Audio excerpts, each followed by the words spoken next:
Friends, welcome to my channel. আজি অকণমান ফুৰিবলৈ আহিছিলোঁ বাচ্চাকেইটাক লৈ আবেলি সময়ত, আৰু ফুৰিবলৈ আহিছিলোঁ এয়া গুৱাহাটী বিশ্ববিদ্যালয়ৰ ওচৰতে থকা টিখৰ উদ্যানলৈকে, টিখৰ পাৰ্কলৈকে। টিখৰ পাৰ্কৰ পৰা চাওকচোন তালুকবাৰীৰ এই ভিউটো সঁচাকৈ খুবেই ধুনীয়া লাগে। এইখনে আছিলে টিখৰ উদ্যান, টিখৰ পাৰ্ক। আৰু এই টিখৰ পাৰ্কখন নিৰ্মাণ কৰি হৈছিলে 2016 চনত 12 ছাউথ এছিয়ান গেমছৰ সময়ত, যিটো হৈছিলে ফেব্ৰুৱাৰী মাহৰ 5-16 তাৰিখে।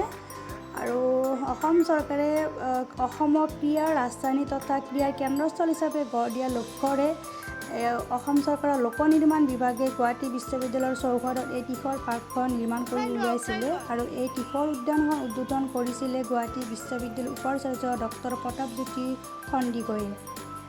আৰু 2016 চনত গুৱাহাটীত অনুষ্ঠিত ছাউথ এছিয়ান গেমছৰ স্মৃতি সজীৱ কৰি ৰখাৰ উদ্দেশ্যে এই টিখৰ উদ্যানখন বিশ্ববিদ্যালয়ৰ চৌহদত নিৰ্মাণ কৰিছিলে।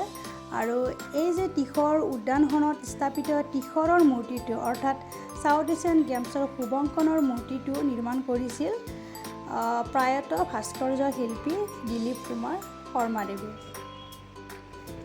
তেওঁ নিৰ্মাণ কৰি উলিয়াইছিলে শুভঙ্কৰৰ মূৰ্তিটো, মানে টিখৰ।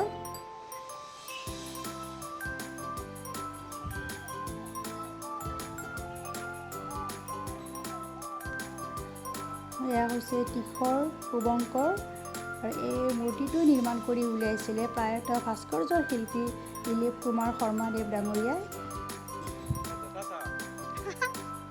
আৰু এই পাৰ্কখন উদ্বোধন কৰিছিলে গুৱাহাটী বিশ্ববিদ্যালয়ৰ উপাচাৰ্য ডক্টৰ প্ৰতাপজ্যোতি সন্দিকৈয়ে।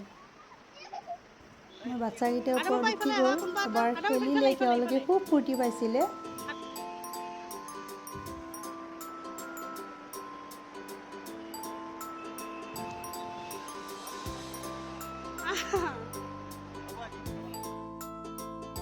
কেইটামান পিকচাৰ এনেদৰে ক্লিক কৰিছিলোঁ।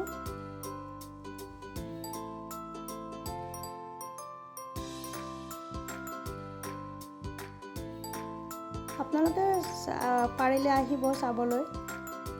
এনেদৰে ফুৰি আহি এখন ৰেষ্টুৰেণ্টত সোমালোঁ। সিহঁতে ম'ম' খাব ইচ্ছা কৰিছিলে, ত' ম'ম' খোৱালোঁ।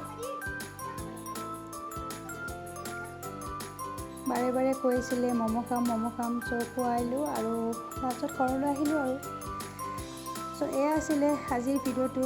যদি ভাল লাগিছে লাইক, শ্বেয়াৰ এণ্ড কমেণ্ট কৰিবলৈ একেবাৰে নাপাহৰিব, আৰু মোৰ চেনেলটো প্লিজ ছাবস্ক্ৰাইব কৰিব।